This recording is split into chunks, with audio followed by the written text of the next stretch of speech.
भारत का कोहिनूर रहा नहीं, हमसे बिछड़ गया है। Mr. Tata was really somebody who was very, very humble, very graceful.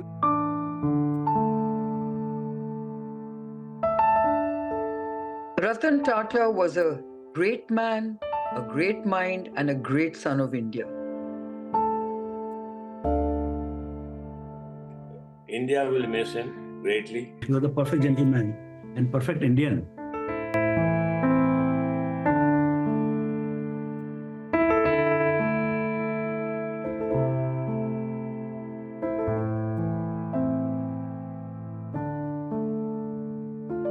Growing up, this day will ever come, where I'd be 6 inches away from someone I feel not every Indian, but every human being ever born and to be born should take inspiration from. Thank you for putting me at ease. I've been as nervous about sitting 6 inches from you as you have been.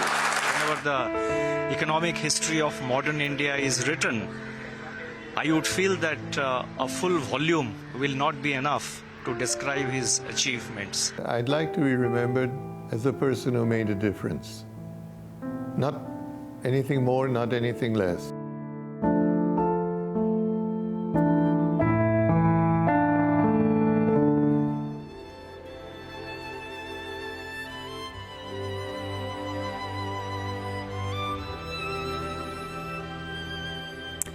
Ratan Tata, the man who took India Inc. to the world, the philanthropist who led a modest lifestyle and one of India's tallest business leaders, has passed away at the age of 86. Tributes have been pouring in from across the country and the world. For more than 2 decades, Ratan Tata led the conglomerate, which houses more than 100 companies and clocks an annual revenue of more than $100 billion. But his legacy goes well beyond the businesses he built.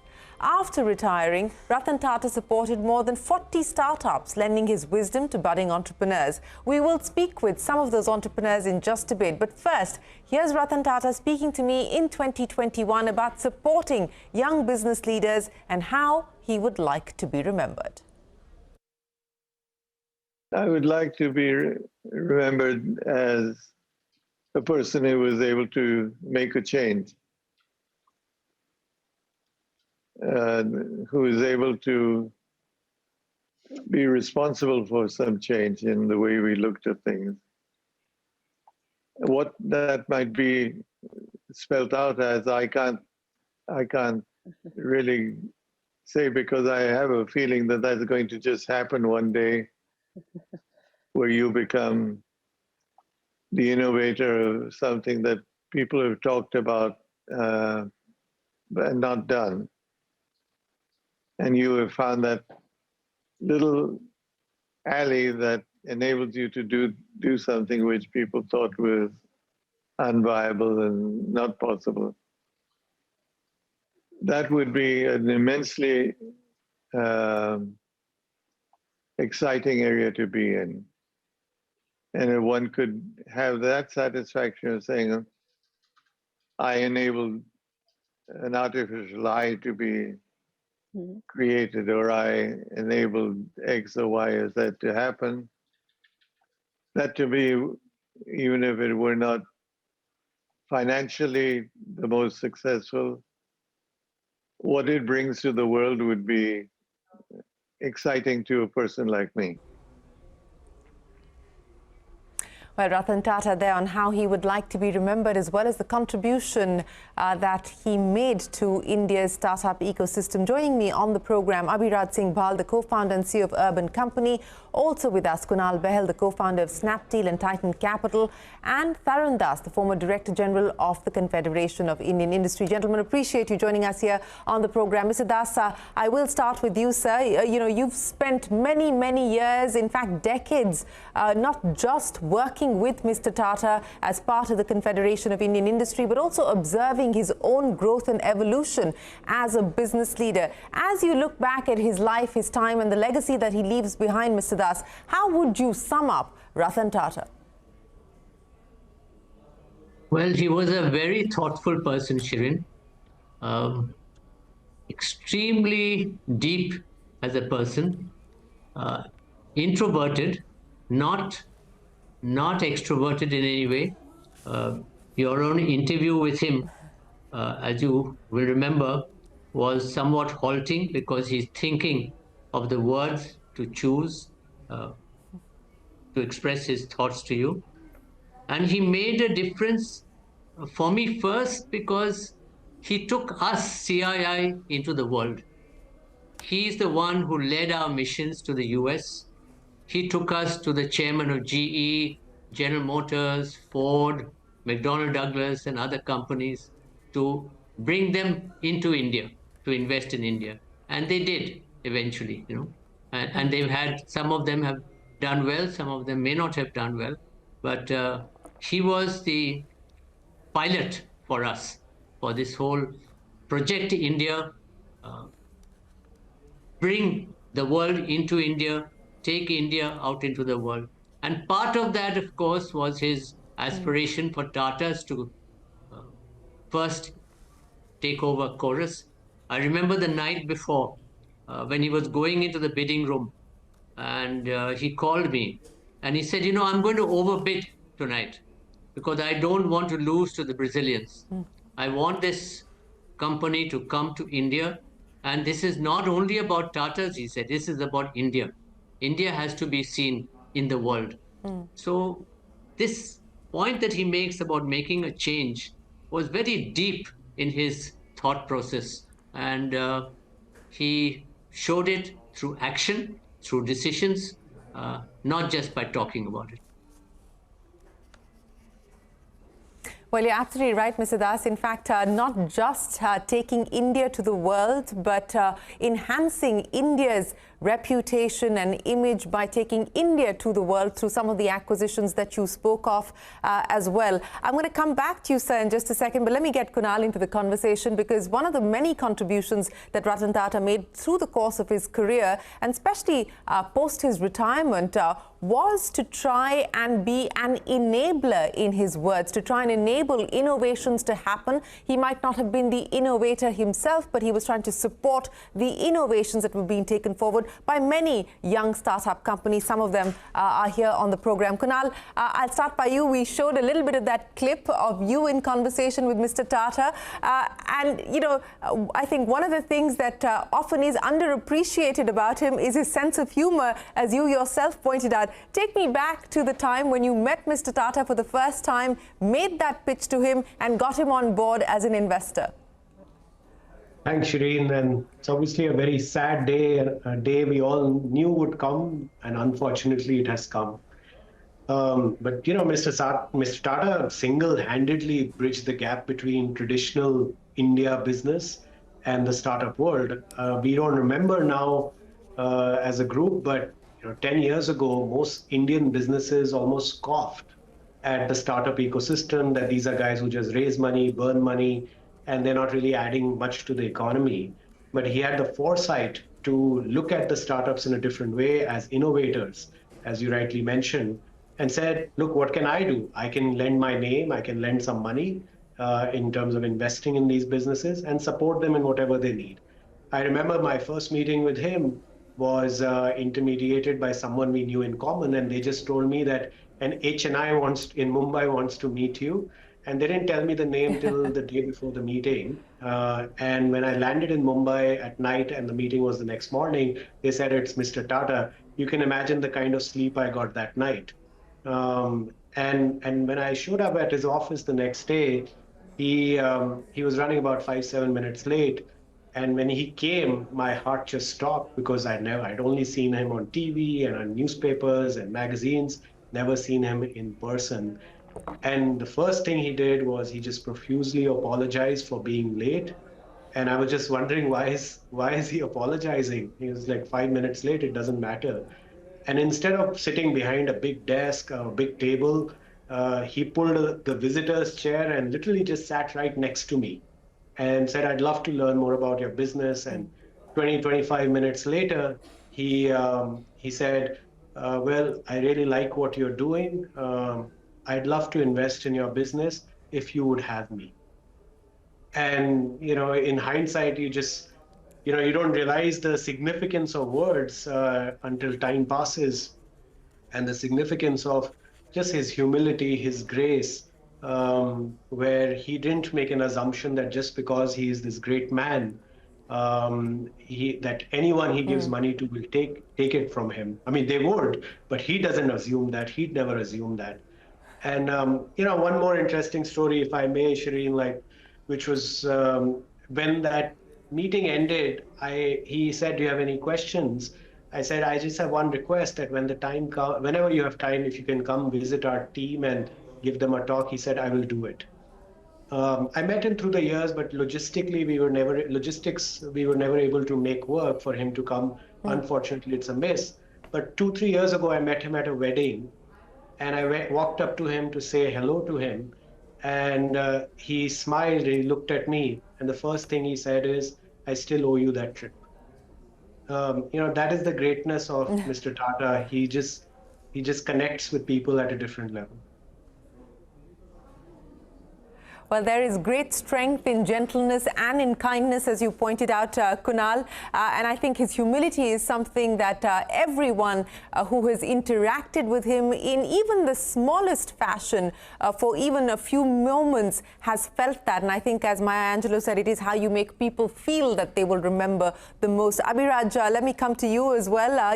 To pick up on what both Mr. Taran Das as well as Kunal were talking about, in many ways, he had the foresight to take risks and to take bets that other people perhaps were not even thinking of. So he was perhaps ahead of the curve, or had the ability to think ahead of the curve.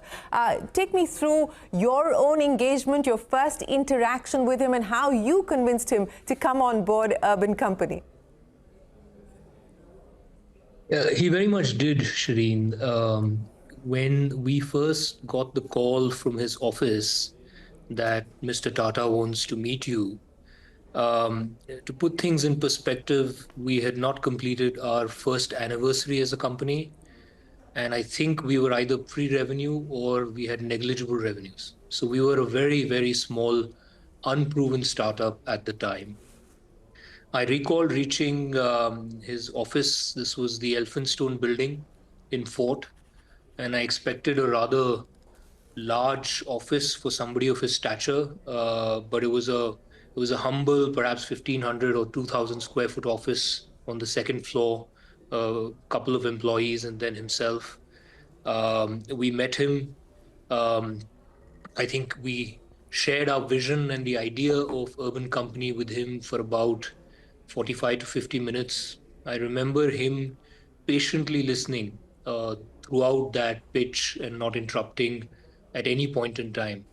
Then he spoke words which I still very carefully remember. He said, "Abhiraj, Varun and Raghav, you are building something that India needs.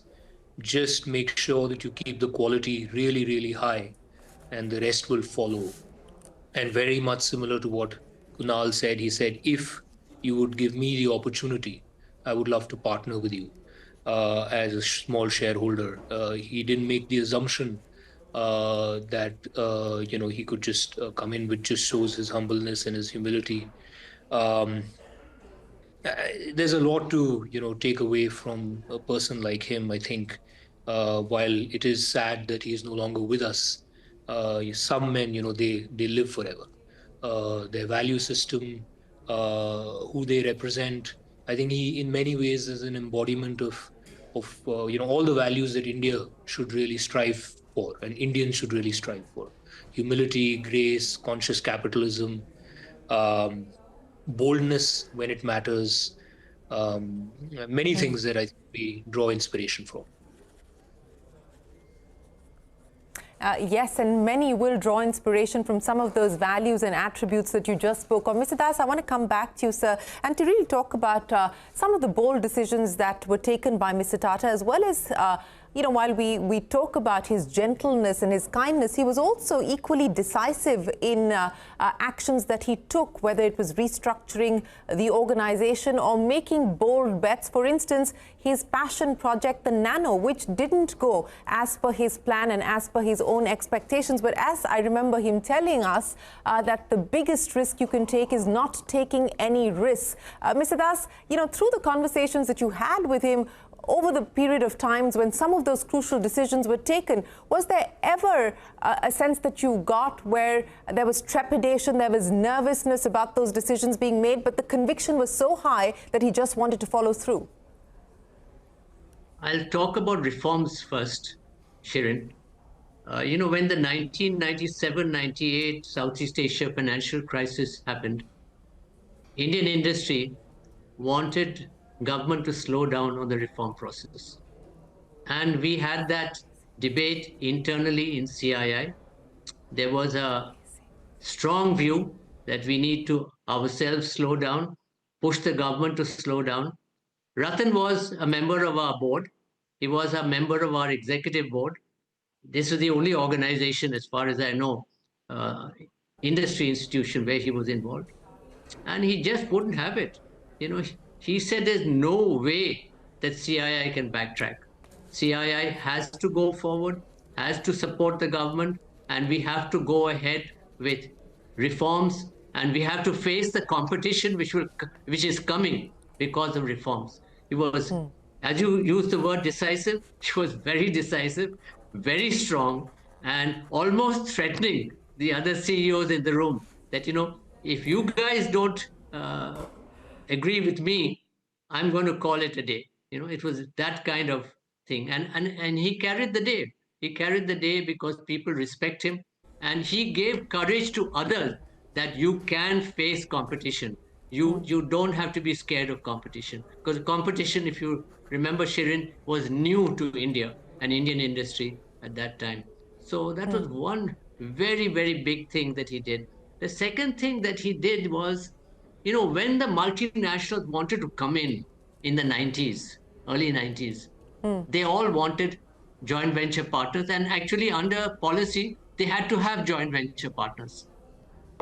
Ratan Tata decided that he would offer Tata partnership to IBM, to Honeywell, to Cummins, and a whole bunch of other companies, not for control, not to have a long-term arrangement with them, but to handhold them into India. And if you look back at history, each one of them amicably separated from Tata, absolutely amicable. Tatas helped them to find their feet in India, and then Tatas said, go on your own, you're comfortable now, you don't need us. That was an amazing. Now, can you tell me one other example of this kind in India, in Indian industry? This guy was just amazing for doing that. And it was a core belief of his that he had to help foreign companies to come here and be successful, because otherwise they would fail and India would be blamed. India would be blamed because we're a difficult place to do business in. We still are a difficult place. But he's always been the first stop for companies to come there. And most important, they trusted him. And that trust, he never defaulted on. He always had their trust, and he always retained the trust, whether they were his partners or not his partners. It was an amazing story. Oh, it is absolutely the single most important currency that I think Mr. Tata believed in was trust. And I believe the ethics and values, I remember him saying in an interview that he did with us in 2018 that the group will change in its complexion, in its aspirations. But I hope that what it will retain is its integrity, its ethics and its values. Kunal, to pick up on what we just heard there from Mr. Das, and I think that's a very important point, because this ability to to forge partnerships holds the Tata Group in great stead even today, whether it's the joint venture with Tata, Starbucks, or it is the joint venture across the gamut of the defense ecosystem. The Tatas, as Mr. Das pointed out, are the first port of call for multinationals who are looking at an Indian partner. But Kunal, coming back to the courage of conviction, and as I said, whether it was Chorus or it was Jaguar Land Rover or it was Nano, there are many such instances where the belief that Mr. Tata had was so strong, but he did not allow or didn't allow the failure or the disappointment to deter taking further risks. Now, that's a very important ingredient for entrepreneurs and entrepreneurship. Is that something that you have taken away from his story and his legacy? Shereen, that and many other things. I remember, we were having a low point in in journey of entrepreneurship and building businesses. You have low points and high points.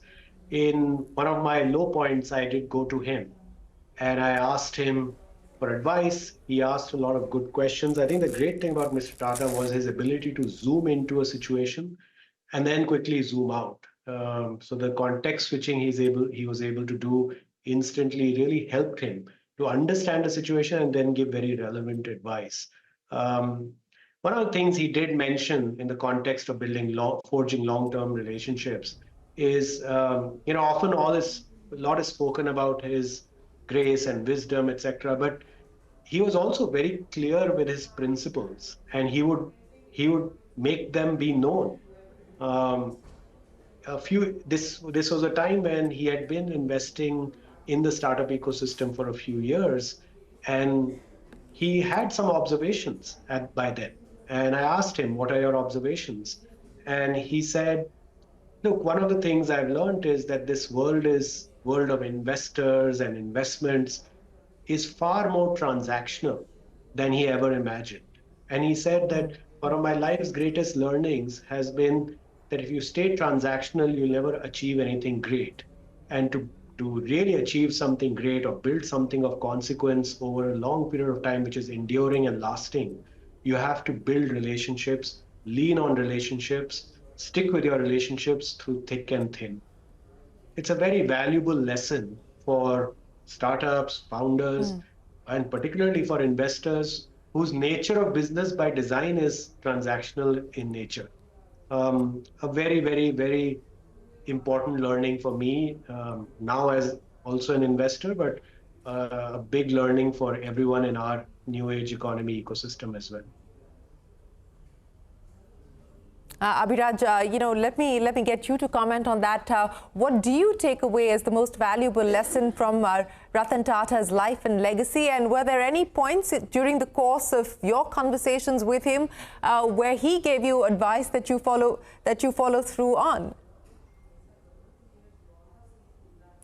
I think, Shereen, as you rightly said, and as others have opined, as an entrepreneur, there will be multiple points in the company building journey when,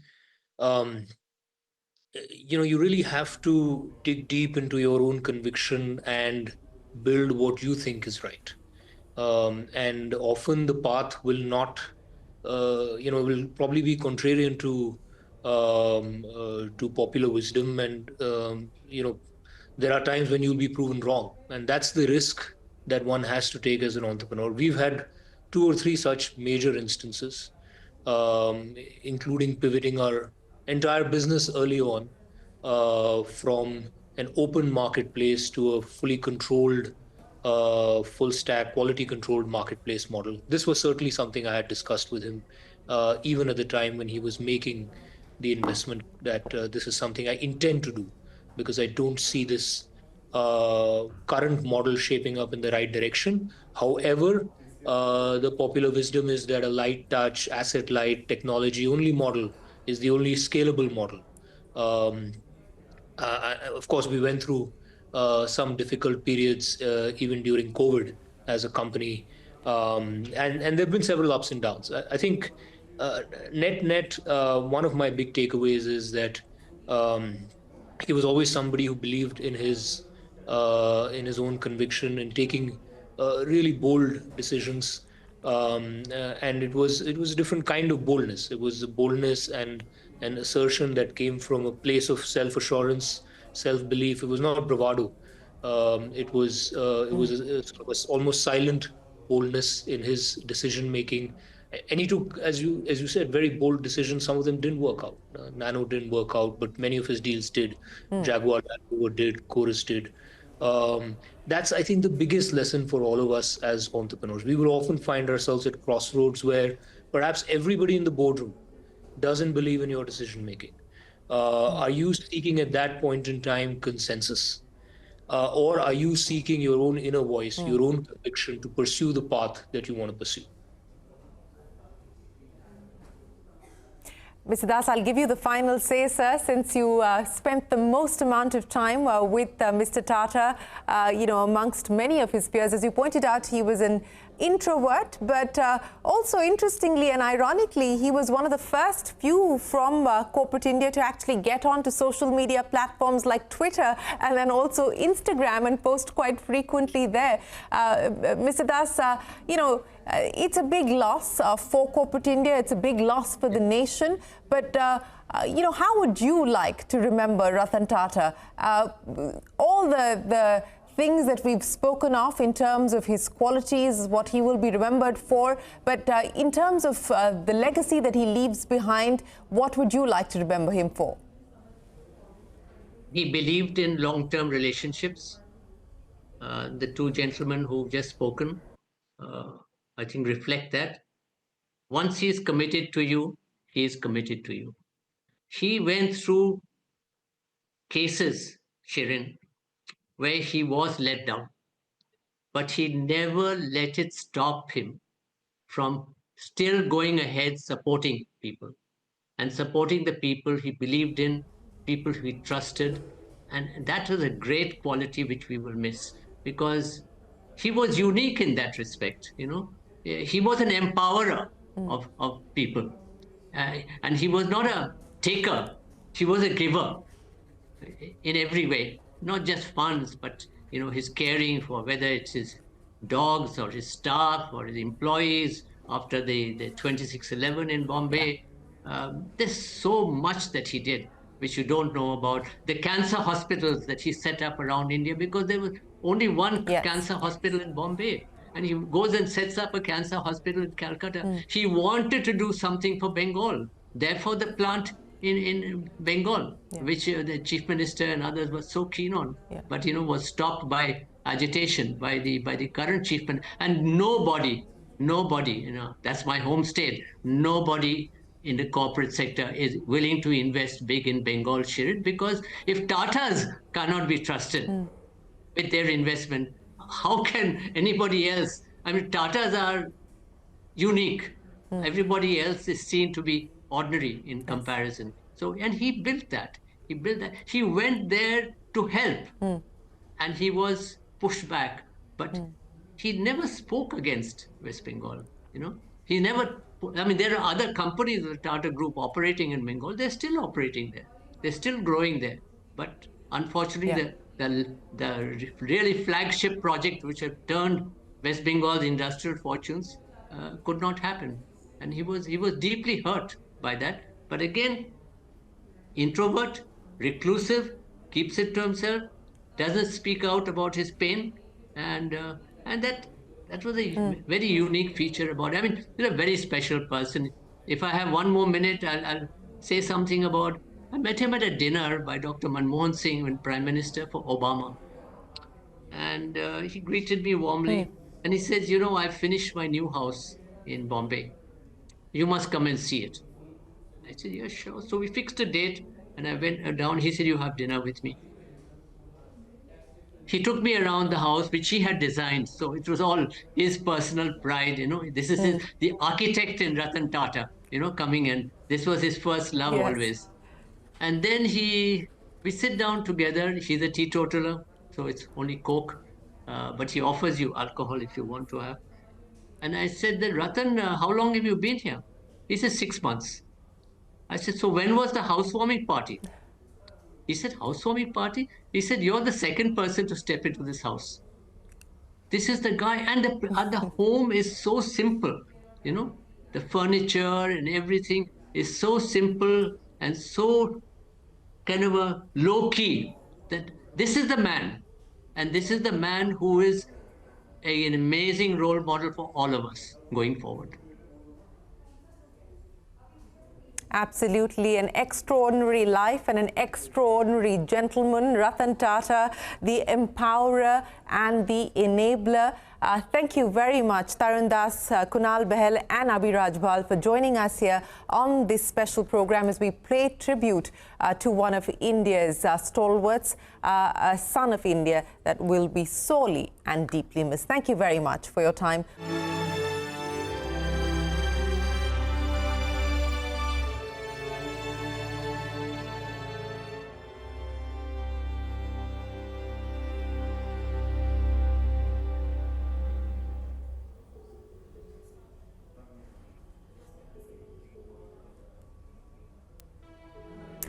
One of India's most respected, trusted and loved leaders has passed. We are discussing the lifetimes and legacy of the legendary Ratan Tata. Well, what you have heard through the course of the day today from business leaders, from politicians, not just from here in India, but leaders from across the world, is the immense contribution that Ratan Tata made in taking India global, as well as in fulfilling the many ambitions and aspirations that Indian business had.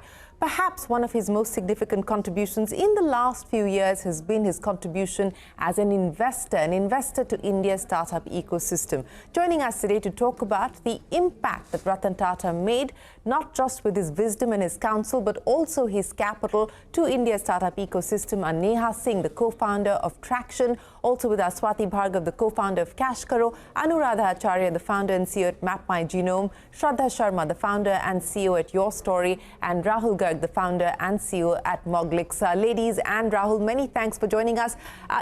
It's not a coincidence that you see 4 women on this panel, and that is because Mr. Tata consciously was trying to also support women-led businesses and women entrepreneurs. We have a dearth of women entrepreneurs in this country, and that was a very conscious decision on the part of Ratan Tata to invest in businesses that were being driven by women. Anu, let me come to you first and start by asking you about your first meeting with Mr. Tata, as well as how you got him to come on board at Map My Genome, and the big lessons that you take away from his legacy and your time with him.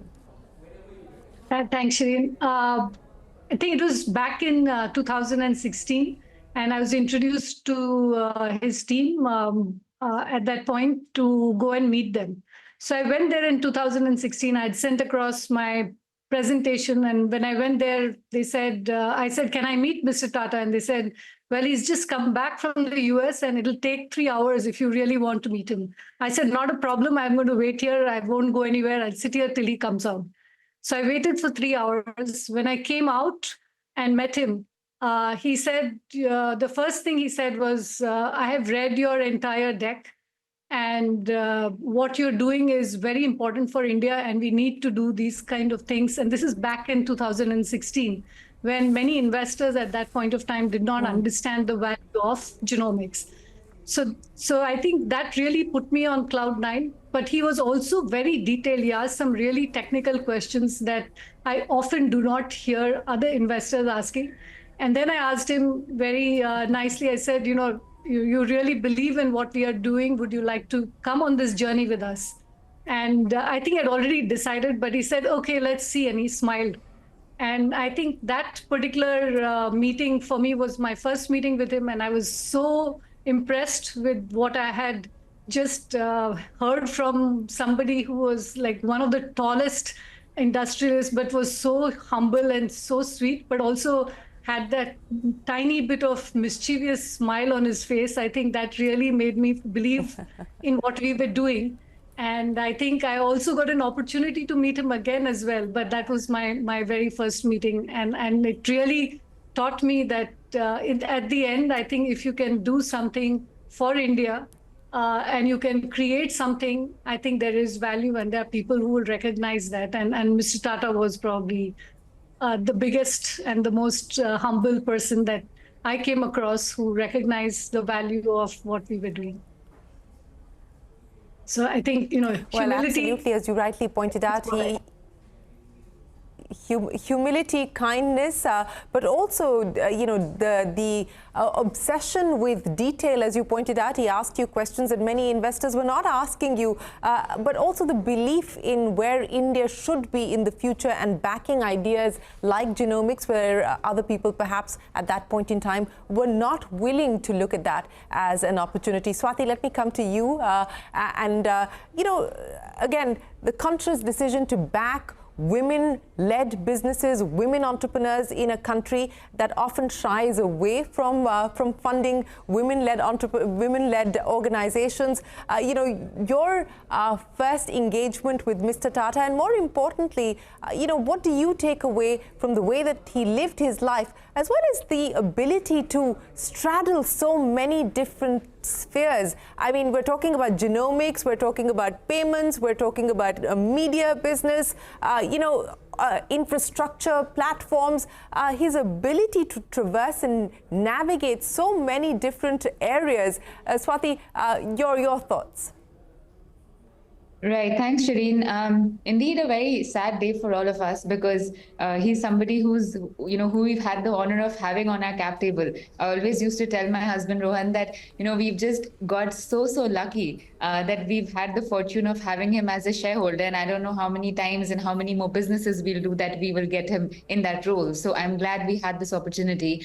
We met him in 2016. We requested Vani to set up a meeting. So I remember going to the Taj in Mumbai, and there were 3 or 4 startups he was meeting that day. Everyone had a 20-25 minute slot.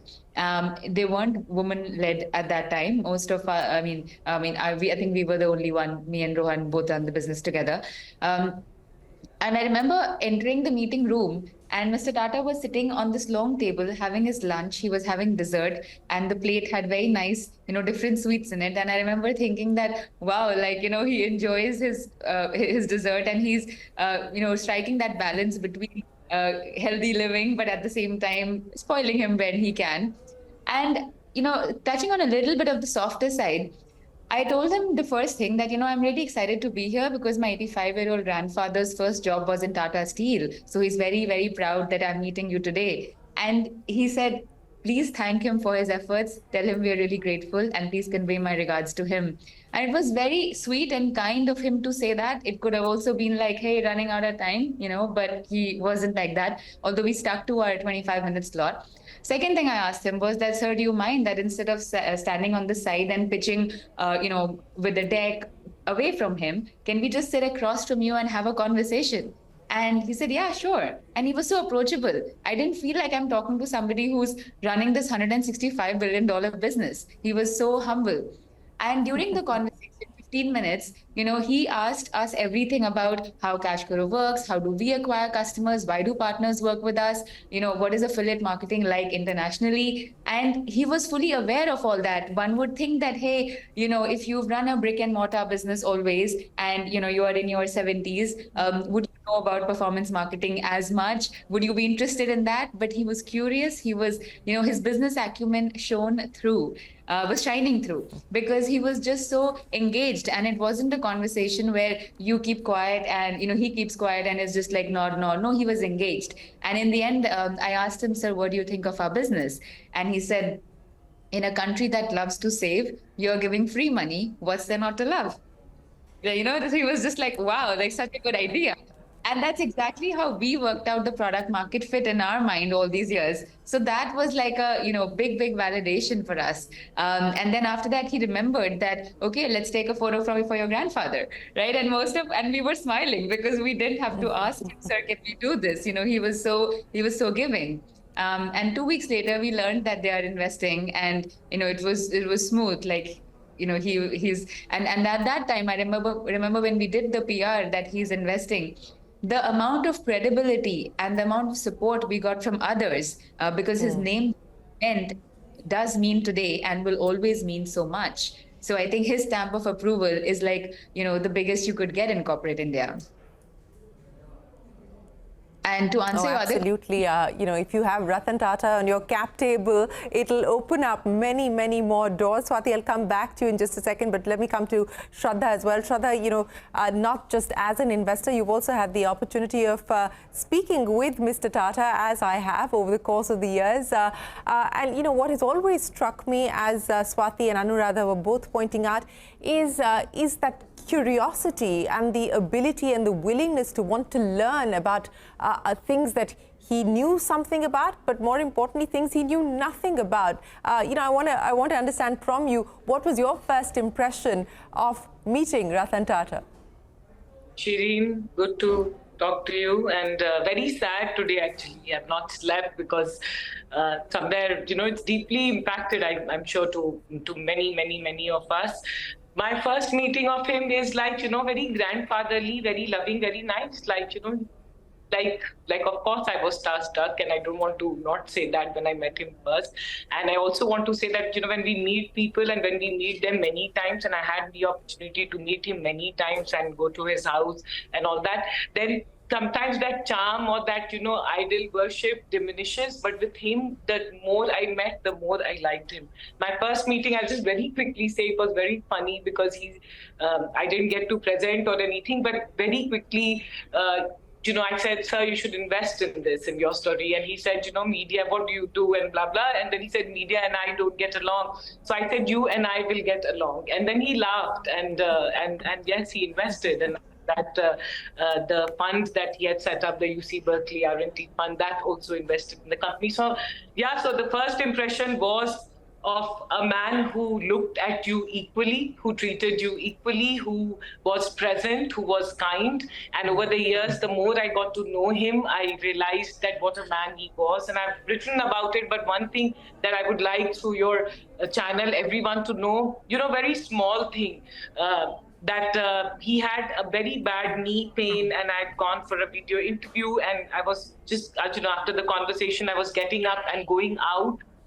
And I knew he was in pain, but he got up to see me off to the door. And I said, why, Mr. Tata, are you doing this? I can go. And he said that, a woman comes to my house, and I'm brought up like that. Like, I cannot not go and see you off to the door. And, to me, those very simple, small things, which he did all the time, are things that one remembers him for. And last, I would say, one story, which I think it was off the record, and this was not that off the record, but I had asked him, Mr. Tata, do you feel lonely? And this was later, just very recently, when I had gone to his house, that, loneliness, we all go through it and all that. And he said, yes, I do. And the question and I said, the way he thinks about it, that today I pick up the call and ask someone to have dinner or lunch with me, and I'll say, hey, hello, this is Ratan, will you have lunch or dinner? Then he said, more often than not, most people will come, leave everything and have that dinner with me. But the question is, are they going to have dinner with Ratan, or are they going to have dinner with Mr. Tata? And I thought that, that was so poignant, and that was the man, like lonely, but at the same time, everyone's, and present and loving and kind to everyone. I had such a loss today. Like, I'm just feeling very sad. No, I can completely understand how you feel, and that's how many of us feel today. It is in many ways a deeply personal loss as well for many who have been observing. Some have had the opportunity of working and engaging with him, but many who've just been observers of his story and, observers of his legacy as well. And you're right in pointing out that it is very often the small acts of kindness that leave the biggest impact. Neha, coming to you, attraction and, your own engagement with Mr. Tata, getting him on board your cap table, but more importantly, the biggest lesson that you take away from him as an entrepreneur and for entrepreneurship. So he's been a childhood legend for a lot of us while growing up. We had the opportunity of meeting him a couple of times. The first time was, when I was graduating from IIT Bombay. But my most memorable meeting would be in the early stages of traction. We had a meeting set up. This was in Mumbai. And the meeting was supposed to be for 1 hour, and it actually went on for an hour and a half. And, in this meeting, he had a lot of, interesting, tough questions for us. for the business, how we're doing it, how do we see it, what's the vision, etc. And as soon as we left the meeting, within like about 15 minutes, we got a call from his office that he wanted to invest, and obviously we were thrilled about it. And I think apart from the humility, which is very inspiring when the on the times that you meet him, a couple of the things which probably stuck with us which was very different. So one was that he was so hands-on. So when the initial meeting was set up, by his office, we had thought that there would be in the meeting, there would be other people who would be probably doing most of the questions, and then he might be just listening in. But it was nothing like that. It was him actually asking all the questions, taking us through, asking us really tough questions. And he was the person who was actually taking the call finally. So that was very inspiring that, despite having seen such, having known him as a business visionary, how hands-on he is about understanding businesses like us.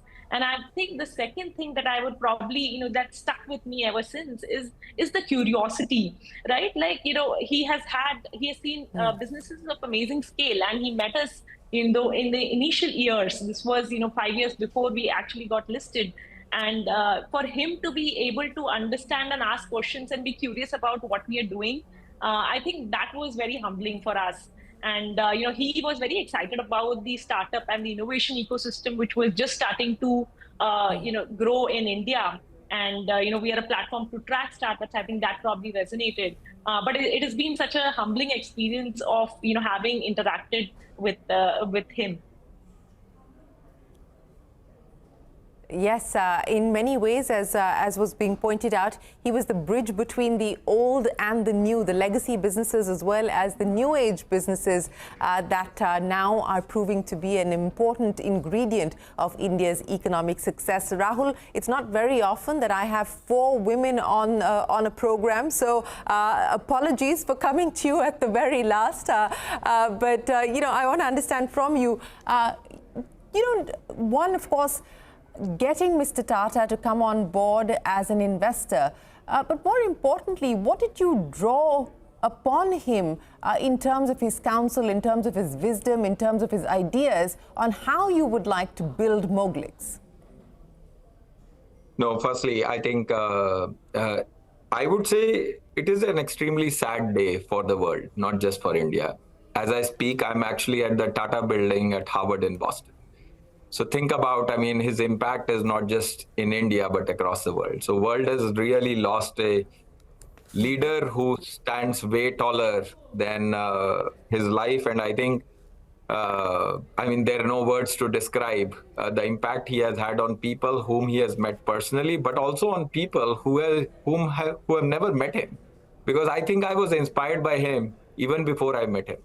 When I started Moglix, and I said, I want to change the manufacturing ecosystem. I want to figure out how does technology change the supply chain in the country? How does India become the epicenter of manufacturing?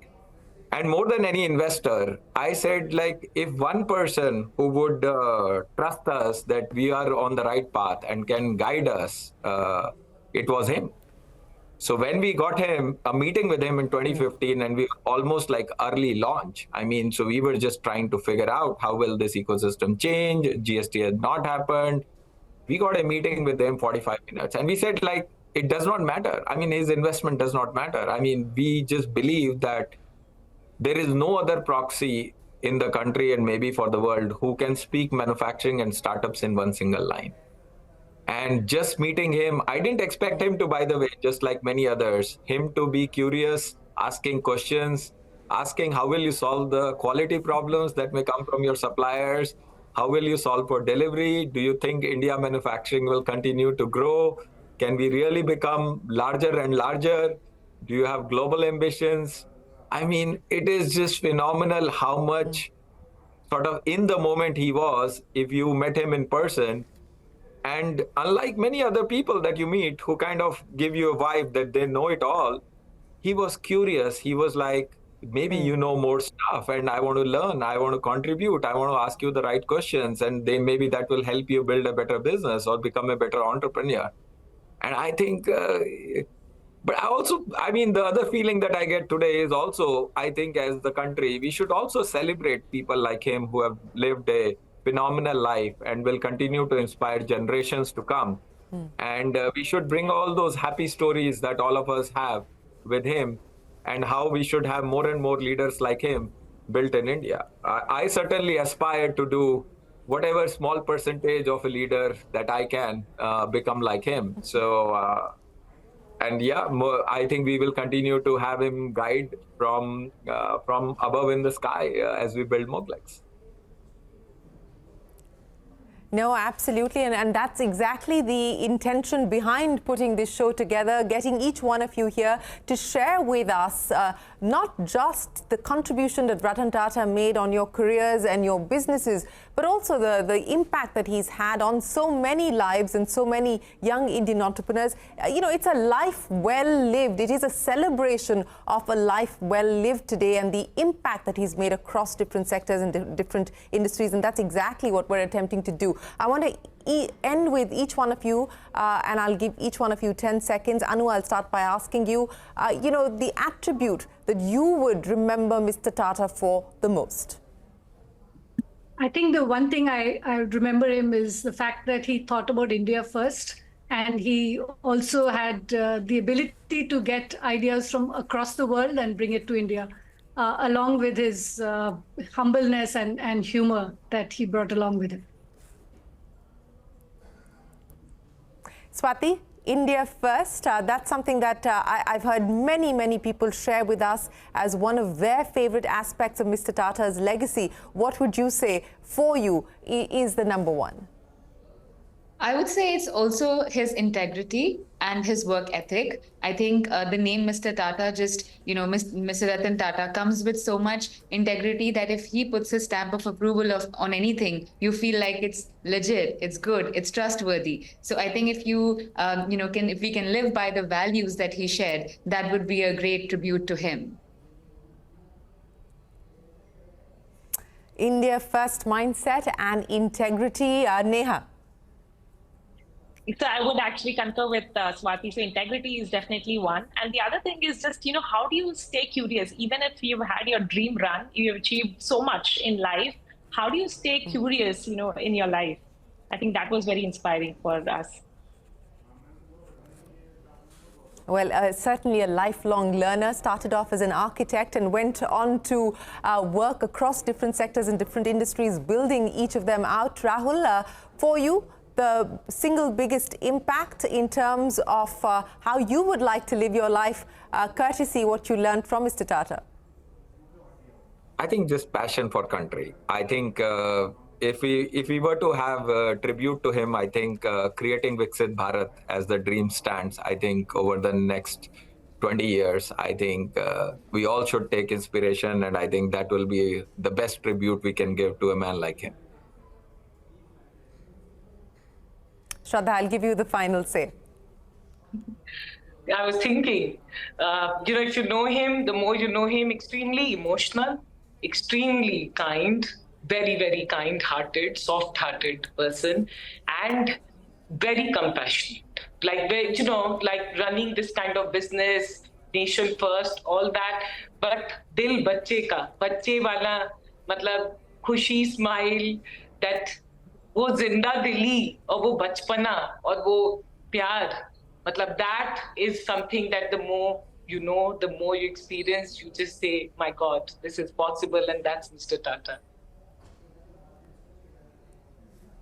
Well, the conscious capitalist, but also the compassionate capitalist, that sums up Ratan Tata's life and legacy. Anuradha Acharya, Shraddha Sharma, Rahul Garg, Neha Singh and Swati Bhargav. An absolute pleasure. Thank you very much for joining us and sharing your stories and your memories of Mr. Tata. As Rahul said, perhaps the greatest tribute to Mr. Tata will be not just to celebrate his legacy, but to ensure that we walk the talk and actually continue to have an India first mindset as we go out there and build these businesses. We will take a break here, but there's a lot more coming up. Don't go anywhere. We're back in a moment on this special broadcast.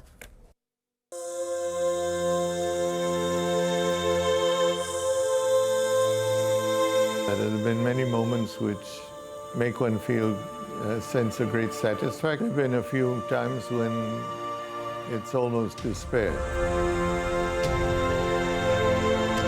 I would like to be remembered as a person who was able to make a change, even if it were not financially the most successful. I'd like to be remembered as the person who made a difference. Not anything more, not anything less.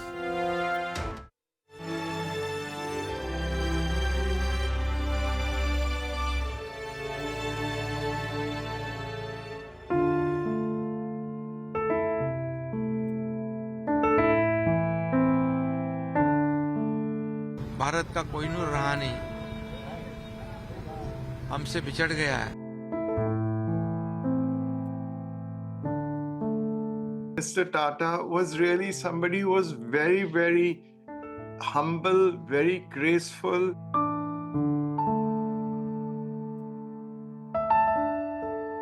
Ratan Tata was a great man, a great mind, and a great son of India. India will miss him greatly. He was the perfect gentleman and perfect Indian.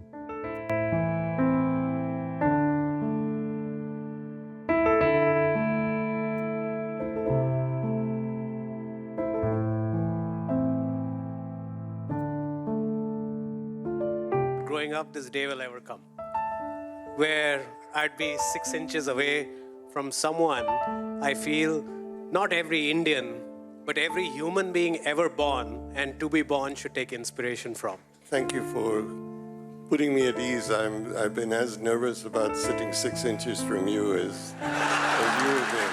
Whenever the economic history of modern India is written, I would feel that a full volume will not be enough to describe his achievements. I'd like to be remembered as a person who made a difference. Not anything more, not anything less.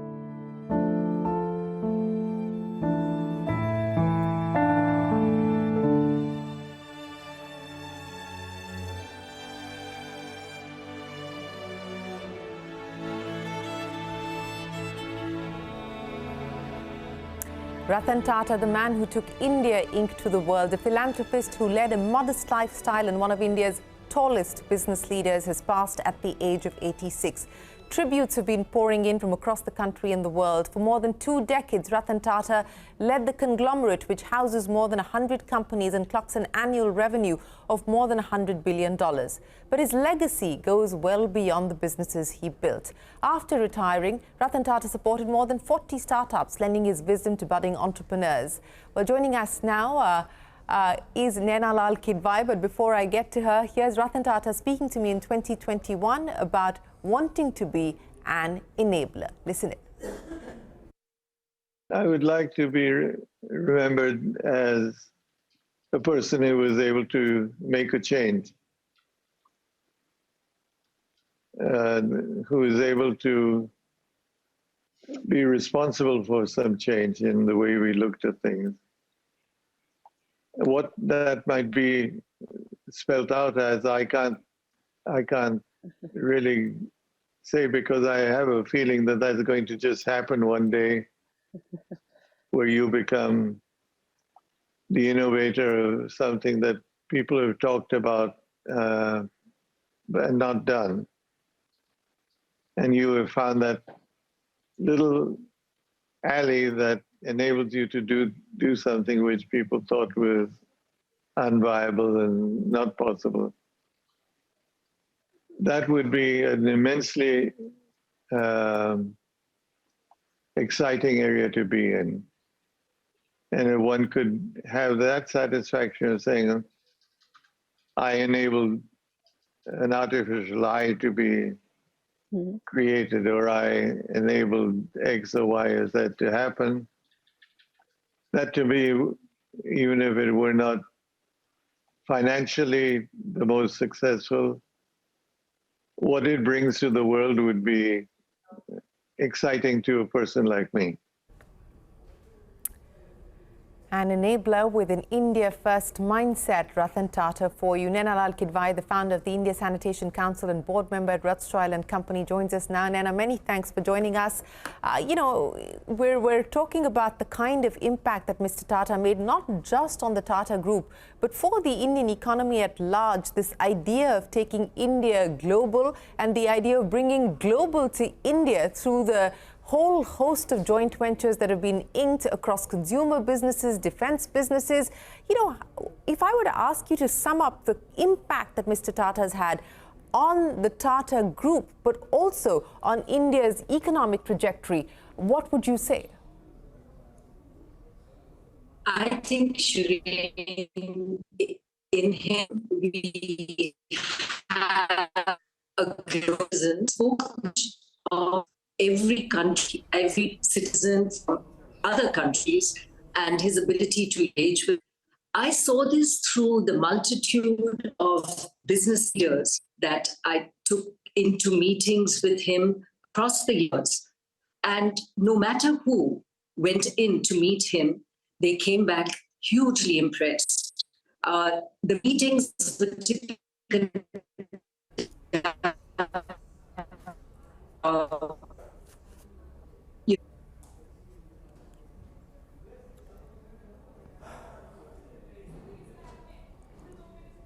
Right, Naina, we have you on a bad line. We're just going to reconnect with you. What you can see are visuals of people paying homage, their tribute to Mr. Tata at the NCPA earlier today. The Commerce Minister Piyush Goyal, the Home Minister Amit Shah, the Chief Minister, the Deputy Chief Minister, all in attendance. The who's who of corporate India, from Mukesh Ambani, Neeta Ambani to Kumar Birla, paying their tributes to Mr. Tata before he was taken for the last rites, which are currently underway at the Parsi crematorium in Worli. And of course, what has been very, very heartening to see, and it really has been an image that has warmed everyone's heart, and I wonder if we can play that up on our screens, is the image of Mr. Tata's dog. And as we all know that he has spent a large part of his life. He is an animal lover, specifically loves dogs. He has, of course, set up an animal hospital in Mumbai, looking after stray dogs. I wonder if we can play out that image of Goa. That's Mr. Tata's friend, companion, his pet dog there, paying his last tributes, his last respects to Mr. Tata.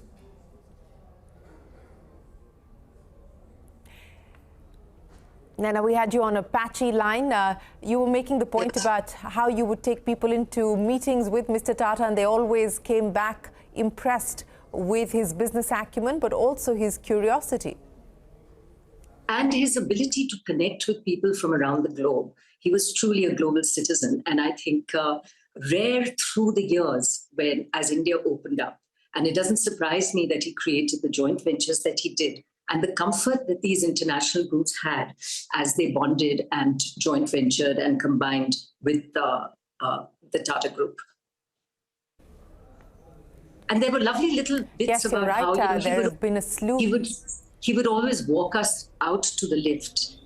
It was not a goodbye at his office. The grace with which he conducted these meetings were always things that I would remember and make sure that I would bring into my own way of handling meetings.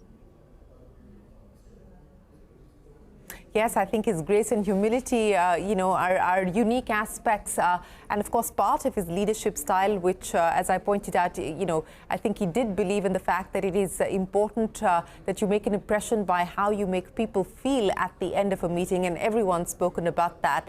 But Naina, talking about this aspect of taking India global, big, bold bets. Some worked, some didn't. Some didn't work because of the global environment changing, the commodity cycle changing. But just the audacity of ambition, the audacity of aspiration to do large deals globally, whether it was Chorus or JLR, it wasn't, it was pretty unheard of at the time.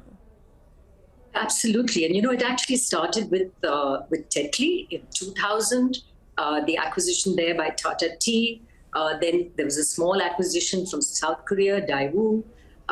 Then Chorus, as you mentioned, which was a humongous $11 billion deal. The JLR one, Jaguar Land Rover, later in 2008. The hotels, as Indian Hotels went international with the Pierre. There was an endless stream of these acquisitions as every company in the group went global. And, I don't think any one was a failure. They may not have all turned out the way they were envisaged or hoped to happen, but there are learnings across every company that was acquired in terms of what to do, of technologies that were embraced, people who came on board into the companies through these acquisitions.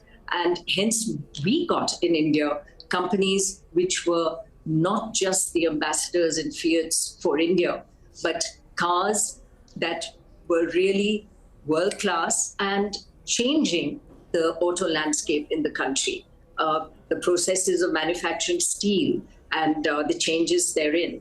And the whole string of sustainability and energy efficiency that came from the Tata Group well ahead of before people were talking about ESG and even beginning to embrace this in India, let alone the rest of the world. So very much ahead of the curve in terms of the sustainability stories and technologies that were embraced across companies therein. Yes, ahead of the curve in many ways. Mr. Kant also joins us now. Mr. Kant, many thanks for joining us here on CNBC-TV18. Like you, I think Mr. Tata and you shared a common passion. You believed in the story of Incredible India, and he believed in the story of Incredible India, as well as the many opportunities linked to that. And, Nana was just talking about hotels and tourism, and I think the culture of the Taj hospitality has been something that that everyone is very well aware of. But more importantly, as a leader, the courage to take decisions, the decisiveness and the conviction to carry some of those decisions through. While everyone's talking about his gentleness, I think that's an important aspect that saw many crucial decisions being taken forward by the Tata Group. Mr. Kant, your first take on the lifetimes and legacy of Ratan Tata. Many people must have spoken about his, his business acumen, his ability to make global acquisitions and so on. But one thing really touched me was when I was CEO Niti Aayog, his huge focus, and he came to Niti Aayog about 5 to 6 times to just discuss nutrition.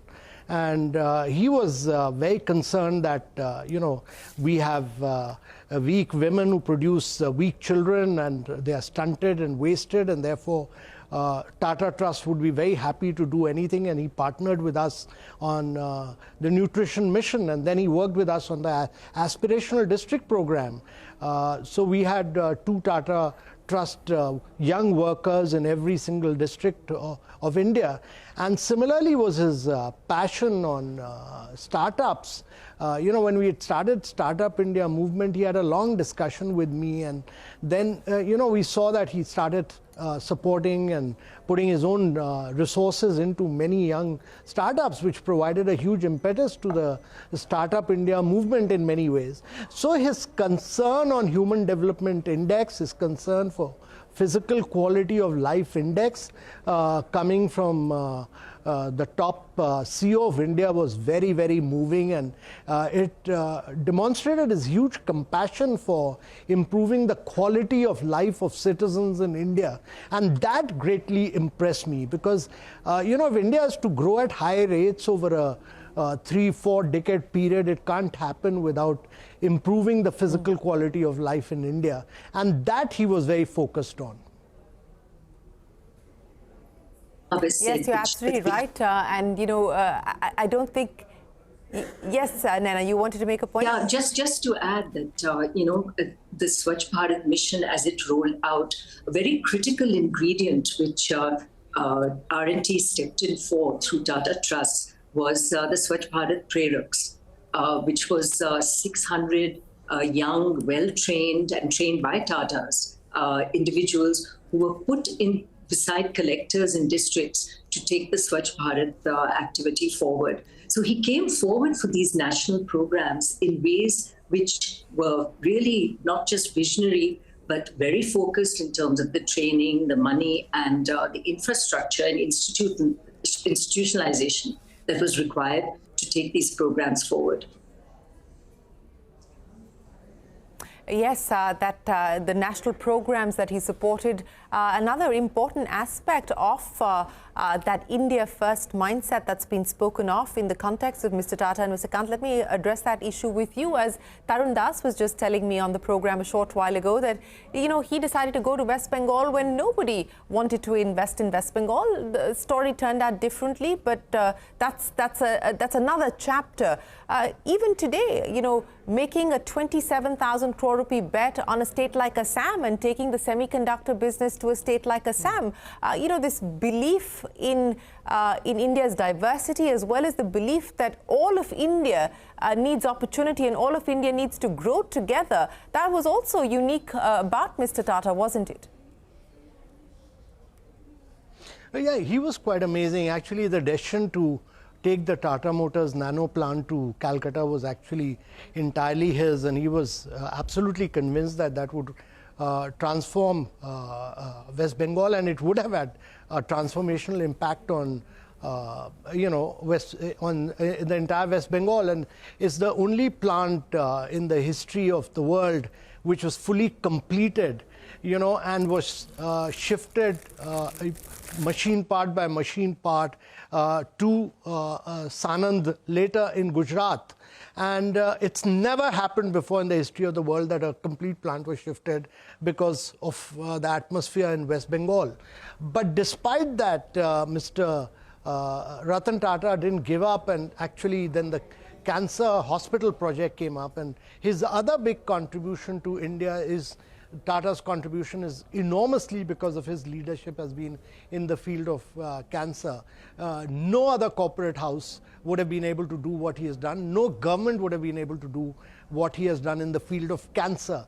And to my mind, you know, much of this, what has transpired in India in recent times in terms of technology coming in many ways, it was, you know, whether it was his acquisition of Tetley's, which enabled Indian tea to reach retail outlets across the world, and Chorus, and the acquisition of hotel chains, you know, the pair in New York and the Boston and San Francisco, taking Taj Hotel abroad, and later the acquisition of Jaguar Land Rover.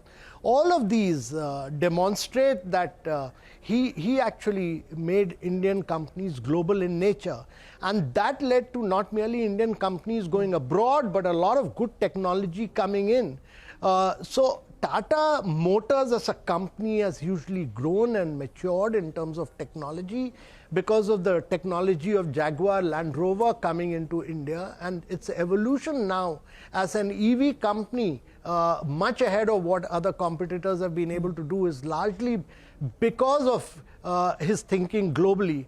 And to my mind, that is huge. And that impact now getting into semiconductors, getting into chip research, getting into battery manufacturing, these are all facets of his personality of making Indian companies global. Very few companies across the world have been able to do what Ratan Tata has had the vision and the audacity and his big thinking. His canvas was large, and that enabled them to make technological leapfrogging in many areas of growth. Absolutely. The canvas was large and the canvas continues to grow. And Nana, you know, again, I mean, that's such a unique aspect of the Tata story. The Tata Trusts control Tata Sons. You know, it's over 100 companies that are held together uniquely in this way, delivering value for shareholders across different sectors. As you see this evolving now, post Mr. Tata's demise, you know, how do you see it panning out from here? Because, as he said to us in one of his last interviews, he said, the complexion of the business will change, it will grow, it might add businesses, it might subtract some businesses, but I hope it will always retain its values. Post Mr. Tata, how do you see this? I actually think that this succession is very smooth because each of the companies has very capable CEOs. We have Chandra in a leadership role, well honed in the Tata way of working. And indeed, R&T's own role was one where his hand was felt, but individuals were allowed to grow and indeed grow the companies under his tutelage, even as he moved off into a role of chairman emeritus. He would step in, as we saw at the time of the whole Cyrus Mistry incident, when he felt that it was needed. And to me, the surprise always was, in terms of his leadership styles, that for all the humility and gentleness one saw, and the philanthropist that he was also a man of steel.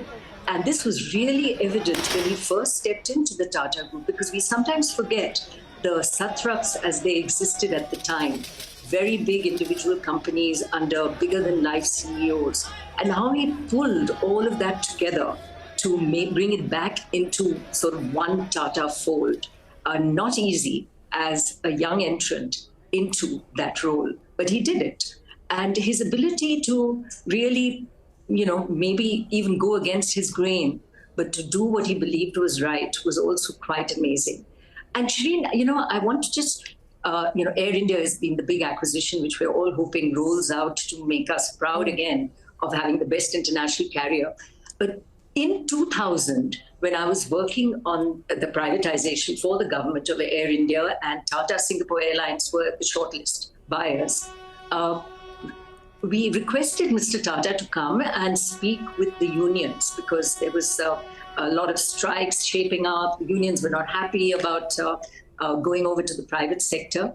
And he addressed the unions twice in really amazing, down-to-earth interactions, and totally won them over. So, he had the unions rooting for the Tata Group, right up to the liftman who would take us up in the Air India building, almost begging us to say when this deal was going to happen.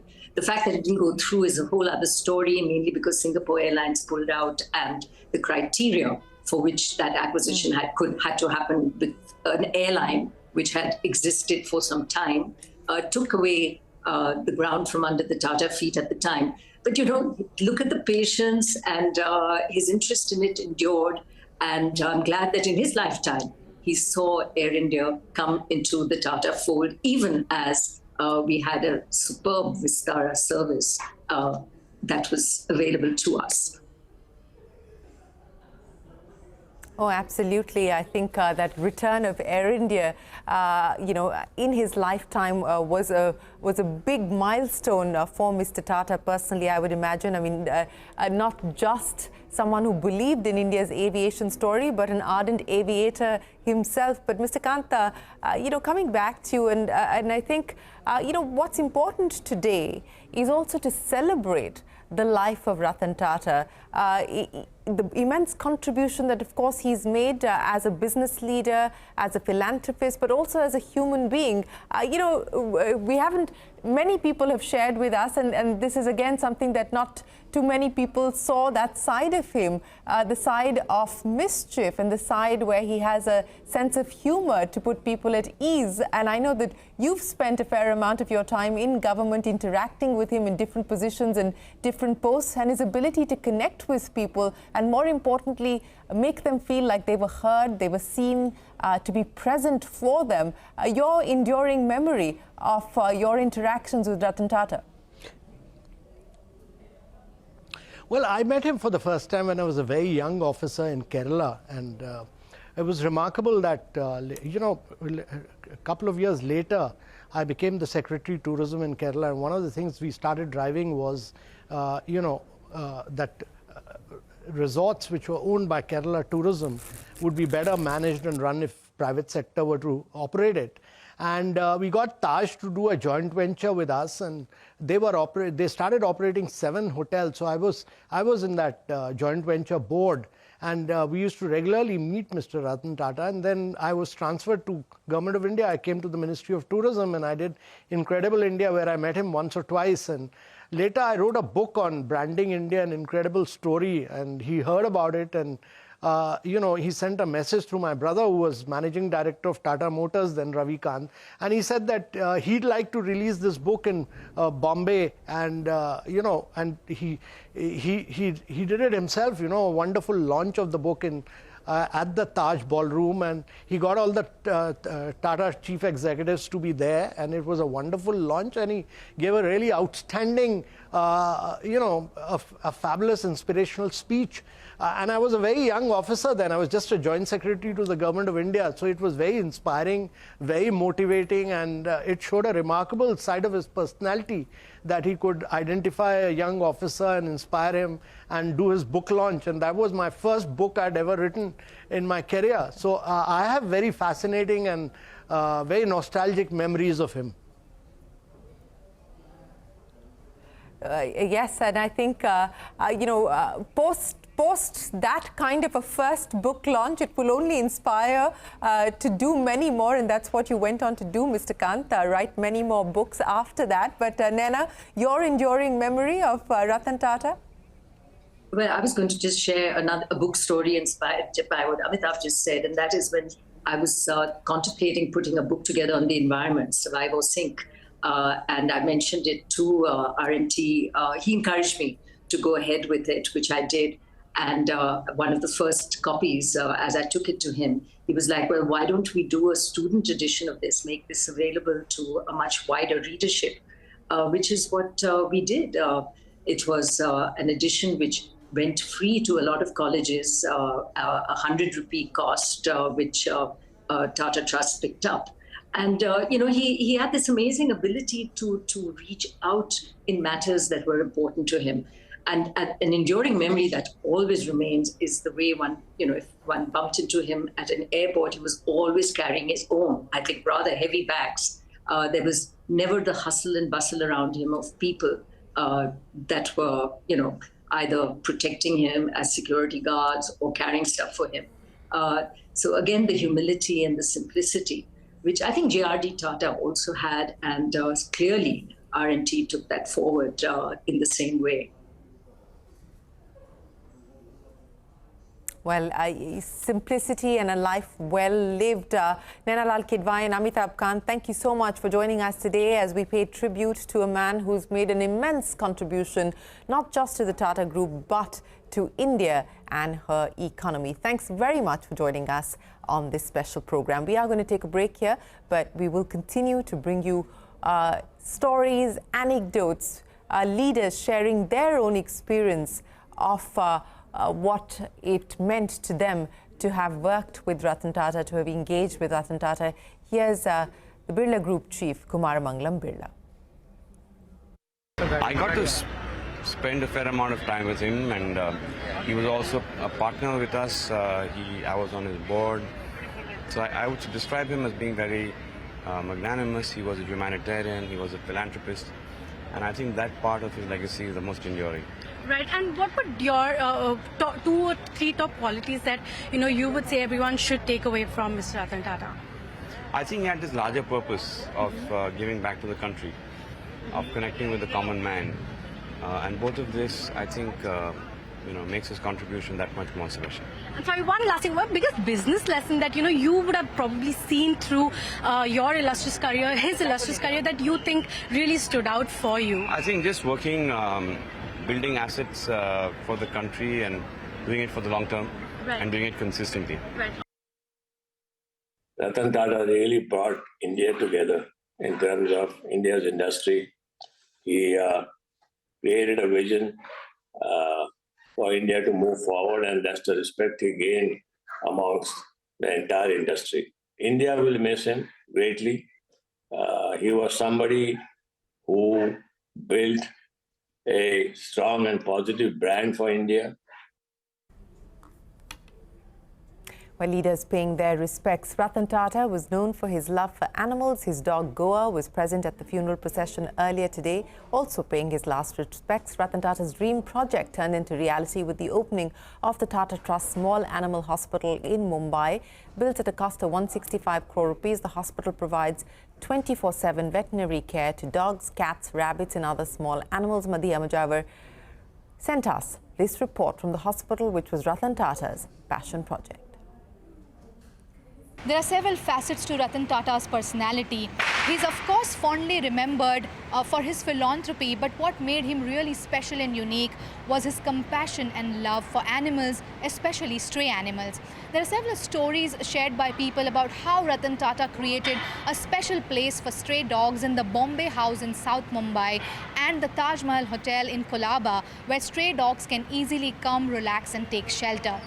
Few years ago, Ratan Tata had invested in a startup called Motopause that makes reflective collars for stray dogs that prevents them from dying in street accidents.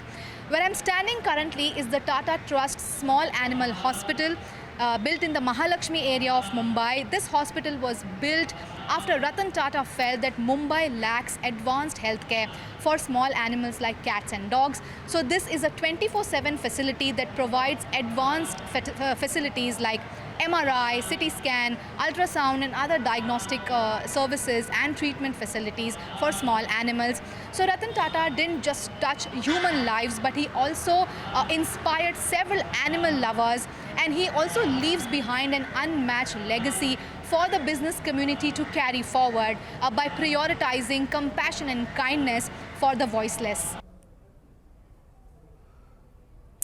Well, Ratan Tata was present when the small animal hospital that he was deeply passionate about opened its gates in Mumbai. Before we wrap, we bring our viewers some key anecdotes from Ratan Tata over the years. Take a look.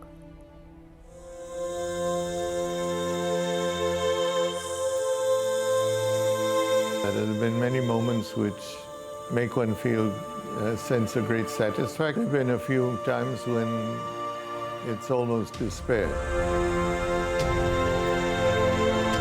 I would like to be remembered as a person who was able to make a change, even if it were not financially the most successful. I'd like to be remembered as the person who made a difference. Not anything more, not anything less.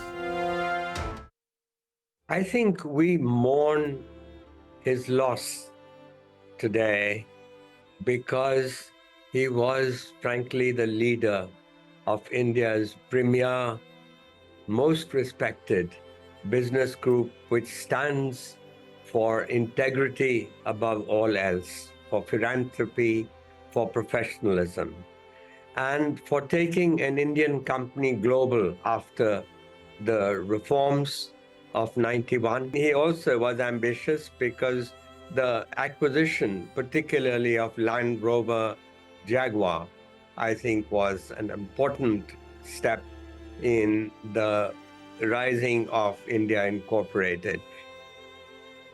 This is one of those days when you feel that a family member has passed away, because he's just one of those Indians who make you proud to be an Indian.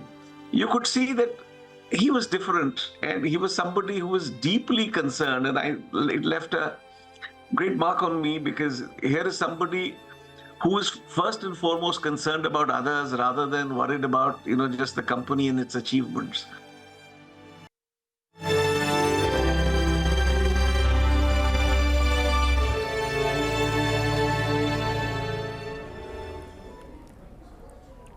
Ratan Tata, the man who took India into the world, the philanthropist who led a modest lifestyle and one of India's tallest business leaders, has passed at the age of 86. Joining me now on this special broadcast is R. Gopalakrishnan, former board member of Tata Sons. Mr. Gopalakrishnan, an absolute pleasure to have you join us on what is a very difficult day. But, this is also in many ways a celebration of the life and legacy of Mr. Ratan Tata, the deep impact that he's made, not just on the Tata Group, but on India. I want to take you back in time, Mr. Gopalakrishnan, to the first meeting that you perhaps had with him and the impact he made. Well, the first time I met him was at Bangalore airport. I used to be the vice chairman of Hindustan Lever at that time, and we were both traveling on the same flight to Bombay. And I introduced myself, we had a chat, and he looked so shy, retiring, and non-communicative that I wondered, frankly, how this kind of personality would work for being the chairman of Tata Sons. Because one is used to business leaders who have zing and were articulate and were forthcoming and outgoing. Then I met him some years later when the possibility of switching to Tatas came up, and I found him to be a very urbane, soft-spoken, thoughtful person. Then, of course, when I started working with him, I found that he was coming out of what might have been his natural propensity to be shy and retiring, because his job now required him to be outward. And he became an excellent communicator, and so I've seen that change happen. And it's the right way. Leaders evolve. Leaders are not created from birth. And it has been a delightful experience to watch him and to learn from him.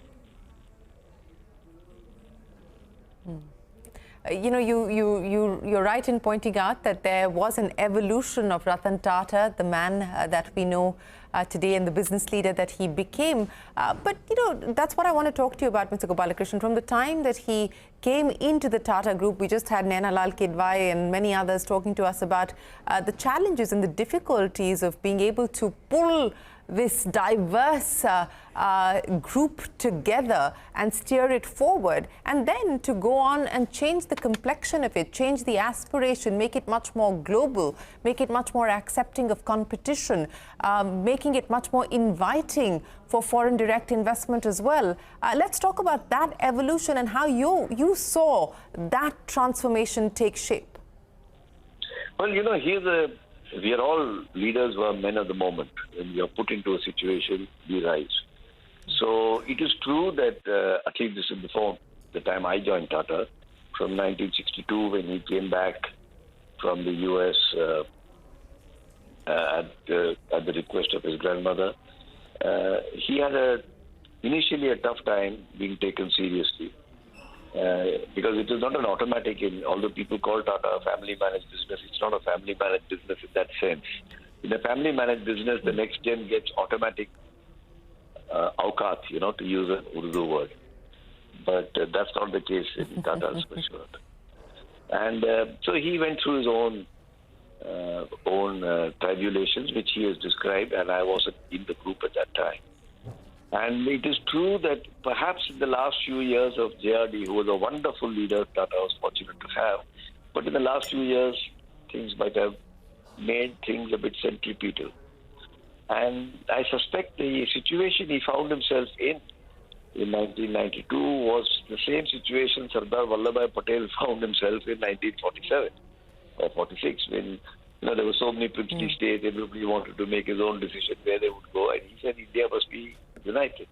And what I was privileged to observe and in somewhat later years participate in is how he welded and put the whole thing together, which required some very special skills of top leadership of the future.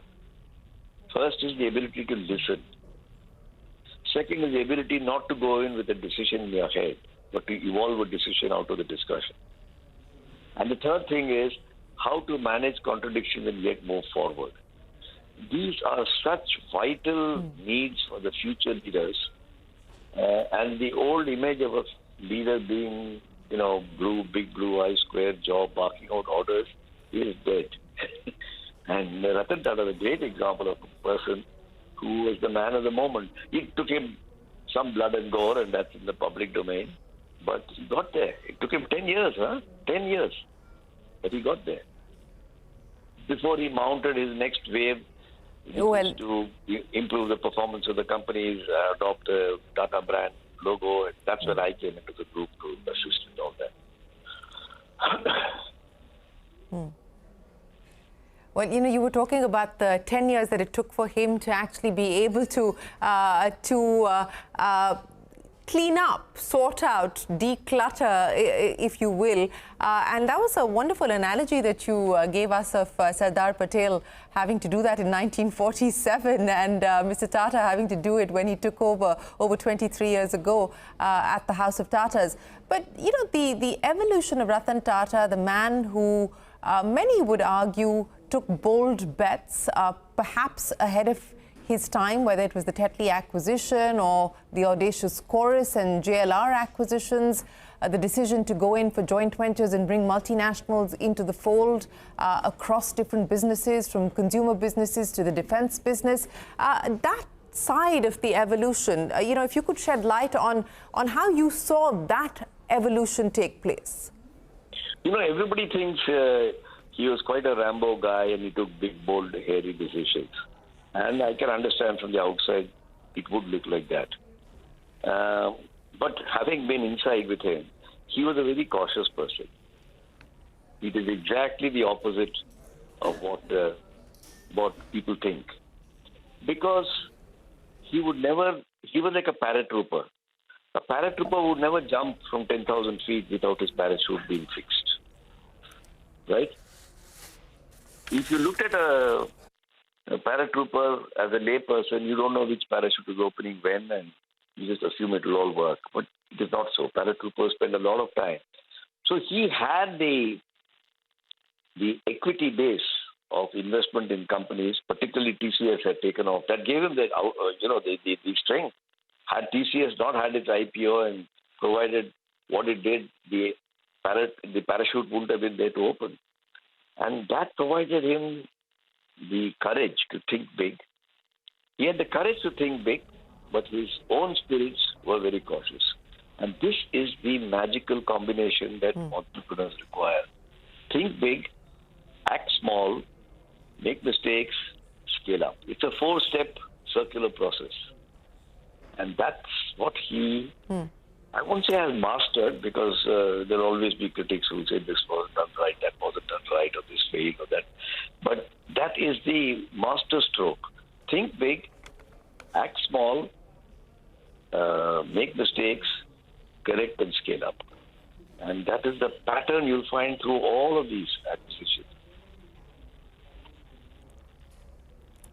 You know, and that's so eloquently put, Mr. Gopalakrishnan, because some of those bold bets and audacious aspirations didn't go as per plan. I mean, let's talk about the Nano, for instance, which was the real passion project for Mr. Tata.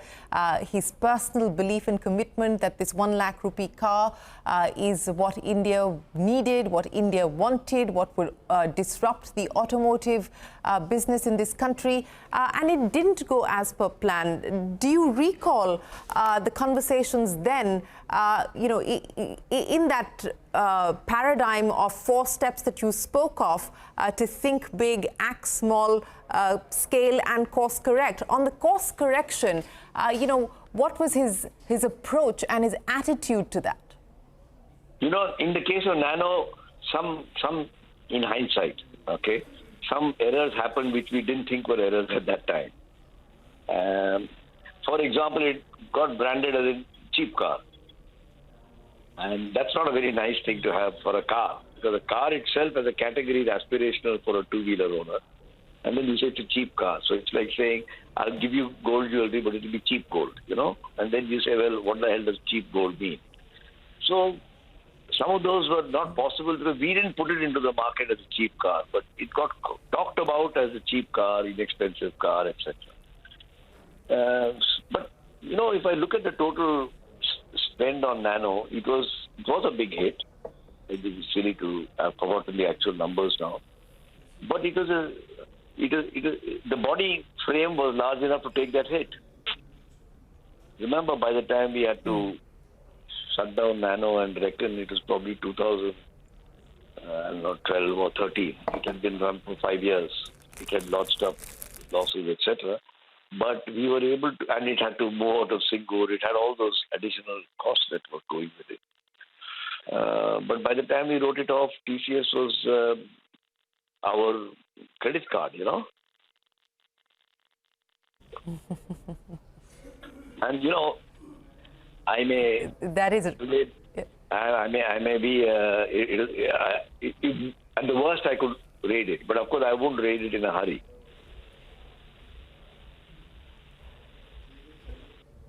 And in fact, we did not have to read No, it is a.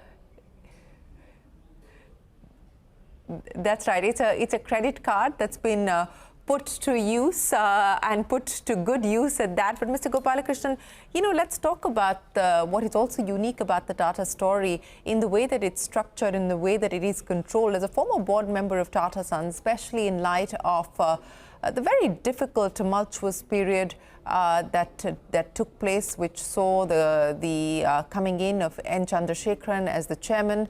As we now look at the new chapter, the next chapter, what are your thoughts?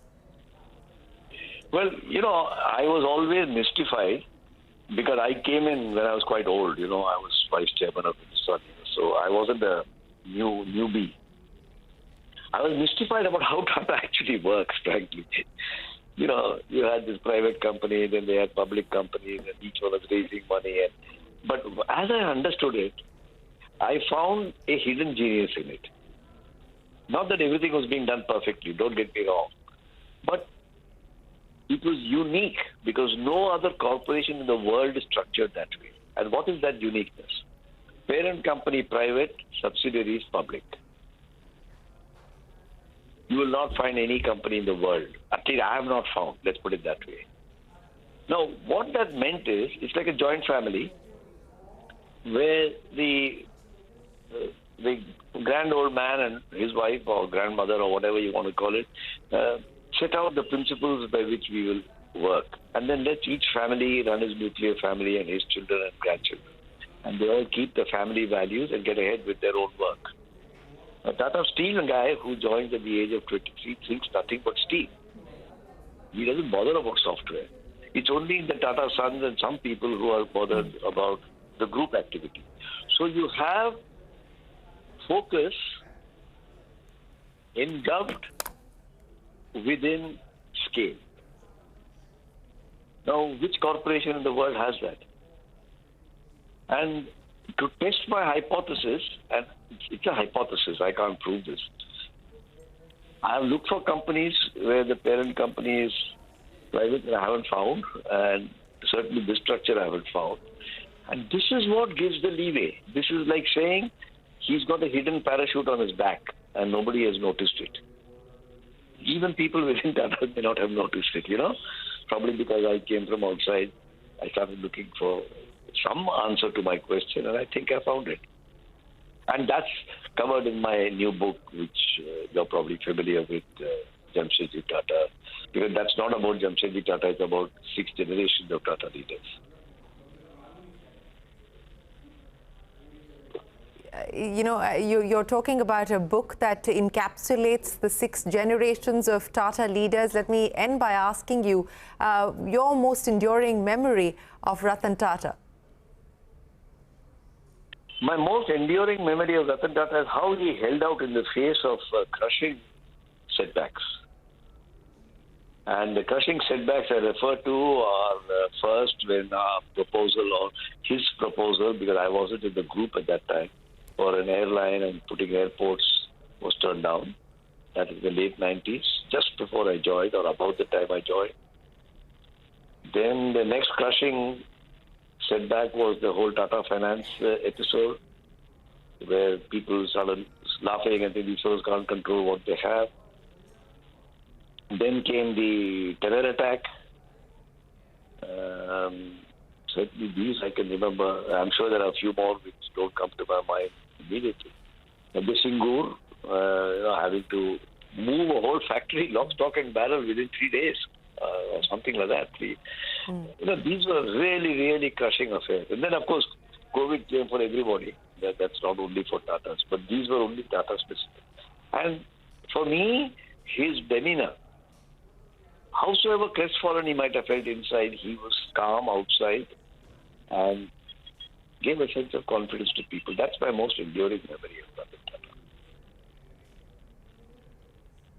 Well, an enabler and a confidence builder, the enduring legacy of Ratan Tata. Mr. Gopalakrishnan, thank you very much for joining us today, sharing your thoughts, your memories, and more importantly, your insights on what makes Ratan Tata the man and the leader that he is, and what makes the Tatas so unique and special. Appreciate you joining us here on this special broadcast.